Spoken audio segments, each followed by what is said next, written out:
राज्याच्या मुख्य सचिवांवर खासदार धैर्यशील मोहिते पाटील लोकसभेत हक्कभंग प्रस्ताव दाखल करणार आहेत। खासदार म्हणून लेखी प्रश्नांना उत्तर मिळत नसल्याचा धैर्यशील मोहिते पाटील यांचा आरोप आहे।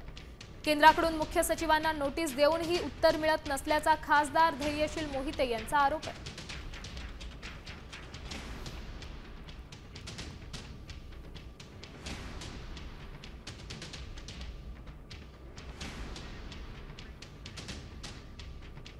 अधिकारी एवढे मग्रूर झालेले आहेत की मला या पर्यटन विकासाची माहिती देत नाहीत, का अंमलबजावणी करत नाहीत आणि प्रदूषणाच्या बाबतीतही माहिती मला या ठिकाणी उपलब्ध करून देत नाहीत। या बाबतीतली मी तक्रार लोकसभेच्या सचिवांकडे 25/7 केली होती। त्यांनी नोटीस काढून त्यांना उत्तर द्यायला सांगितली होती। जर जनतेने निवडून दिलेल्या लोकप्रतिनिधीला महाराष्ट्रातले अधिकारी एवढी मग्रुरी जर वाढली असेल, कुणाच्या आशीर्वादाखाली अधिकारी लोकप्रतिनिधींना विचारलेल्या प्रश्नांना उत्तर देत नसतील, त्यामुळे उद्या मी दिल्लीमध्ये राज्याच्या मुख्य सचिवांवरती हक्कभंगाचा प्रस्ताव आणत आहे।